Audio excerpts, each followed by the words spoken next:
captains react like that. It's very much how Virat Kohli. Captains are saying he gives this shot. Gone. Off stump. Pushed back by Siraj. Unbelievable performance from India. They were unforgivable. आज भारतीय असल्याबद्दल खरा अभिमान वाटतो मला. काय मस्त जिंकलो आपण. चेहऱ्यावर आनंद दिसतोच आहे तुझ्या, पण अगं आई, आपण इंग्लंडला त्यांच्याच देशात हरवलंय. किती मोठी गोष्ट आहे आपल्या देशासाठी. हो रे, पण मला काय वाटतं, ध्रुव, चंद्रयान मंगळयान या मोहिमा आपल्या देशासाठी खऱ्या जास्त अभिमानास्पद आहेत आणि गुगल, मायक्रोसॉफ्ट अशा कितीतरी कंपन्यांचे बॉसेस सध्या भारतीय आहेत ते. हो निश्चितच सायन्स आणि टेक्नॉलॉजीमध्ये आपण प्रगतीचं एक एक पाऊल पुढे टाकतोय. अमेरिका, युरोप यांच्या बरोबरीला यायचा प्रयत्न करतोय. पण अशी एखादी अस्सल भारतीय गोष्ट आहे का की ज्यामध्ये आपण जगाचं नेतृत्व पण करू आणि मार्गदर्शन पण. And the award goes to Europe for science, China for technology, America for economy, and India for. अगं, जगाला भारत काय देणार. आपलेच कितीतरी हुशार विद्यार्थी अमेरिकेत जाण्यासाठी रांगा लावतात. तिथलं शिक्षण, नोकऱ्या मिळवण्यासाठी धडपडतात. सगळं खरं, पण 21व्या शतकाच्या अशा काही समस्या आहेत ज्या सगळ्यांचीच डोकेदुखी झाल्या. पाश्चिमात्य देशात कुटुंब व्यवस्था कोलमडून पडली. समाजाचे मानसिक स्वास्थ्य दिवसेंदिवस घटतंय.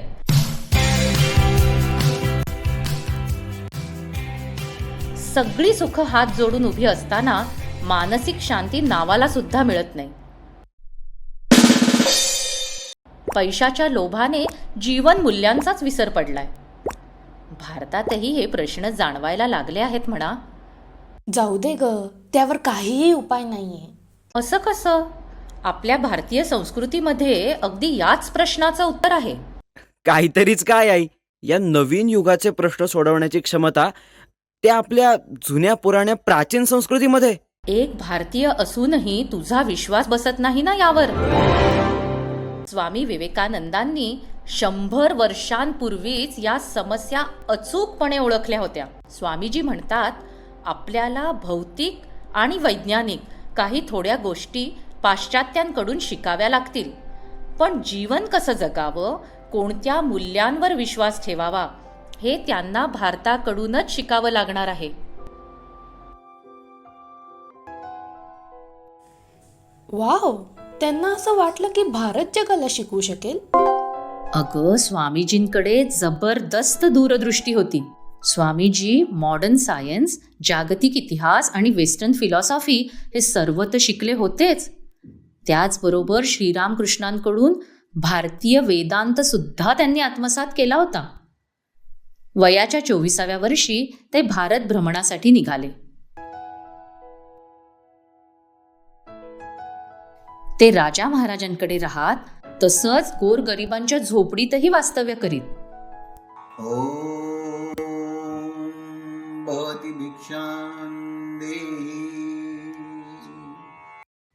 भारतातील गरीब जनता दिवस रात्र काबाड कष्ट करून कमावते.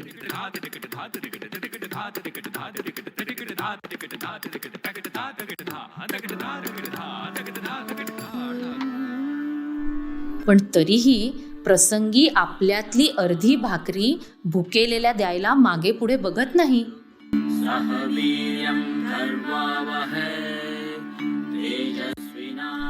चोरी लबाडी हे त्यांच्या स्वभावातच नसतं. सर्व चराचरांच्या ठाई एकच परमेश्वर ते बघतात. तीच त्यांची पूर्ण श्रद्धा असते.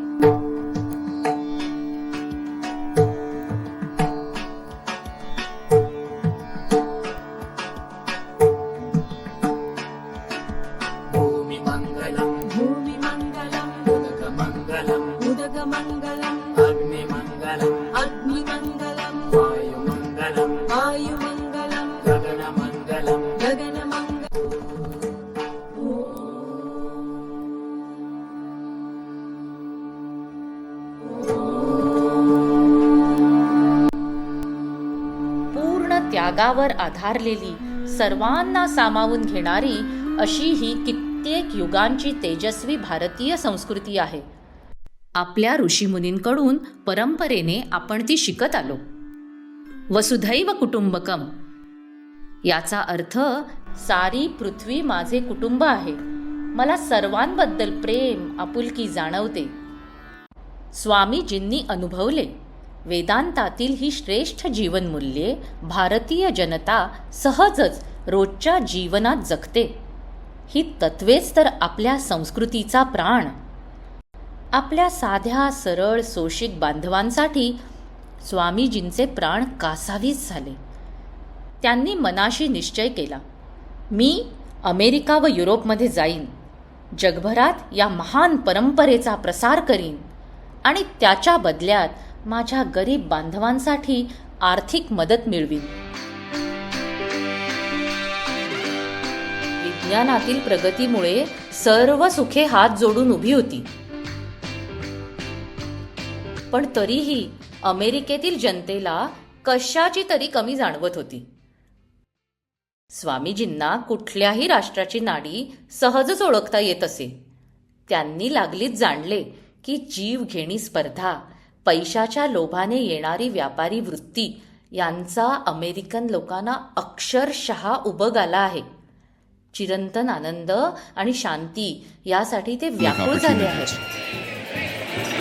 अमेरिकन आणि युरोपियन ज्याचा शोध घेत होते ना, तेच त्यांना स्वामीजींच्या अमृतवाणीतून प्राप्त होऊ लागले. प्रिय अमेरिकन बंधू भगिनींनो,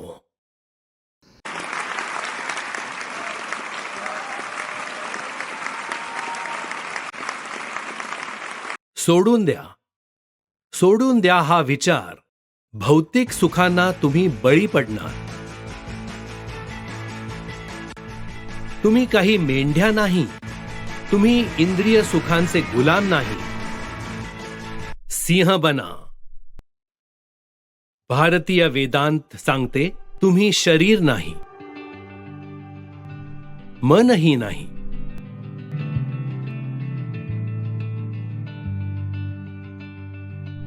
तुम्ही दिव्य चैतन्य आहात. हे चैतन्य चराचर सृष्टीत प्रविष्ट झालेले आहे. म्हणजेच स्वामीजींनी समजावून सांगितलं की हे चैतन्य सर्व ठिकाणी, सर्व जीवांमधून आणि सर्व कृतींमधून व्यक्त होतं.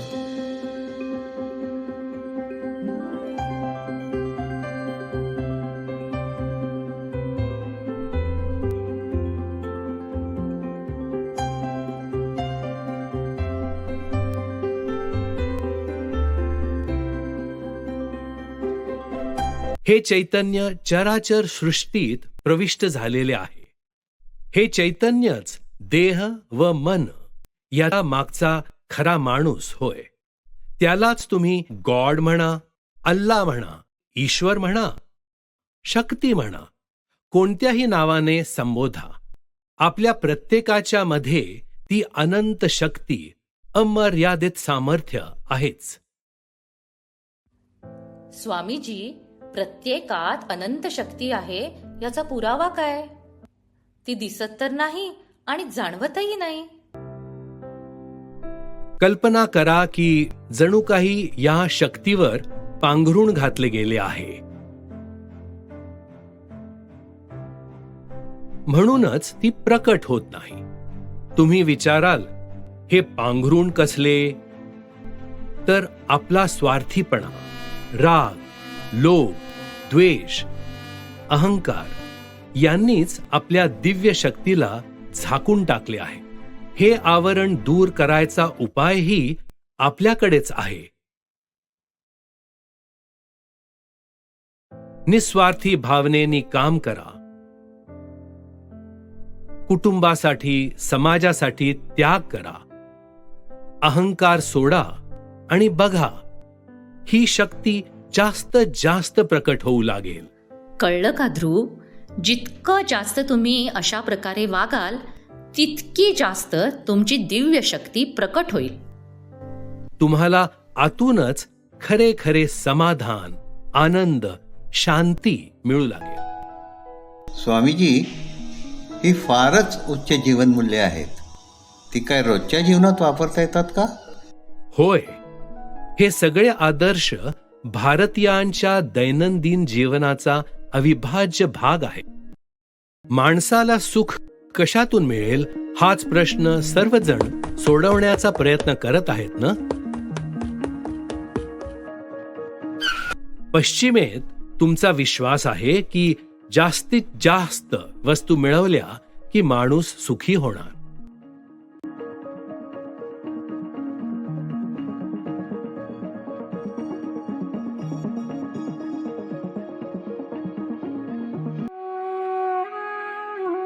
पण भारतात फार प्राचीन काळापासूनच सुख हे बाहेरच्या वस्तूत नाही, हे सत्य आमच्या ऋषी मुनींनी तपश्चर्या करून अनुभवले.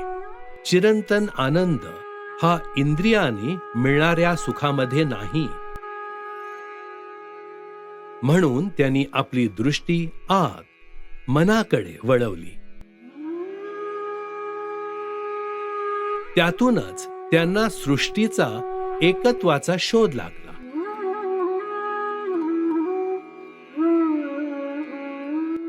याचाच अर्थ ईश्वरी दिव्यत्वाने आपण सर्वजण जोडलेलो आहोत. हे सत्य त्यांनी मुक्त हस्ताने सर्वांना शिकवले. सर्व सृष्टीत एकच चैतन्य भरून आहे. ईश्वरच ओतप्रोत भरून आहे. तर मी दुसऱ्याला लुबाडून पैसा कसा मिळवीन? दुसऱ्याची भाकरी कशी हिसकावून घेईन? असा स्वार्थीपणा मी करूच शकणार नाही. उलट सर्व जीवात शिव बघून मी दुःखी, गरीब, पीडित लोकांची सेवा करीन.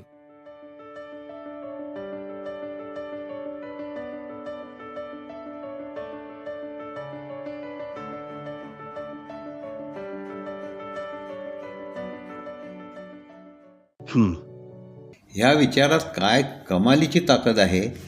माझी जीवनाकडे बघायची दृष्टीच बदलली. स्वामीजी 4 वर्षांनी सुखसमृद्ध पश्चिमेकडून भारतात परत जाताना कसं वाटतंय तुम्हाला? मी परदेशात येण्यापूर्वी मला भारत आवडत होता. पण आता भारताची निव्वळ धूळ देखील माझ्यासाठी पवित्र झाली आहे. तिथली वाऱ्याची झुळूक आता माझ्यासाठी पवित्र आहे. माझी मातृभूमी माझ्यासाठी आता पावन तीर्थस्थान आहे. बघ ध्रुव, ही खरी देशभक्ती. आई, वेदांत इतकं सोपं आणि प्रॅक्टिकल आहे हे माहितीच नव्हतं ग. माझ्या स्वतःच्या भरभराटीसाठी आणि उज्ज्वल भविष्यासाठी मी ह्याचा वापर करू शकते. झटपट सुखांच्या मागे लागून माझा अहंकार, मत्सर, बेचैनी वाढते. आत्ता समजतंय. त्यामुळेच माझी ही अनंत शक्ती तिच्यावर पडदा पडतो. पण मी जर मनापासून अभ्यास केला, चांगल्या कामात मन एकाग्र केले, तर माझी दिव्य शक्ती जास्तीत जास्त प्रगट होणार. आणि मग मी मनात निश्चय करीन ते प्राप्त करीन. अगदी बरोबर. आणि जर कायमचा आनंद आणि मनःशांती हवी असेल तर वेदांतात सांगितली आहे निस्वार्थ सेवा. आठवतंय का, मागच्या वर्षी ध्रुवच्या वाढदिवसाला आपण आधी मॅच बघितली आणि नंतर स्नेहालयमध्ये जाऊन गरीब मुलांना कपडे आणि खेळणी वाटली होती. मॅच तर तसं काही विशेष आठवत नाहीये, पण स्नेहालयामधली आठवण अगदी ताजी आहे. त्या मुलांच्या चेहऱ्यावरची खुशी आजही लक्षात आहे. त्यांच्याबरोबर जो वेळ घालवला त्यातला आनंद मी कधीच विसरणार नाही. खरंच गाई, दुसऱ्यांसाठी प्रेमाने छोटीशी गोष्ट जरी केली तरी कितीतरी पट जास्त आनंद आणि समाधान मिळतं.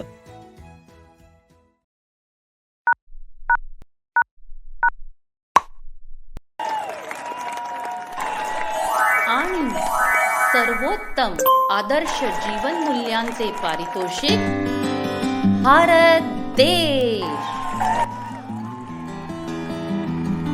आपलं रोजचं जीवन तेजस्वी कसं करावं हे भारताने जगाला शिकवलं. वेदांतातील ही तत्व रोजच्या जीवनात वापरून तुमचं खरं स्वरूप दिव्य चैतन्य आहे, देह किंवा मन नाही.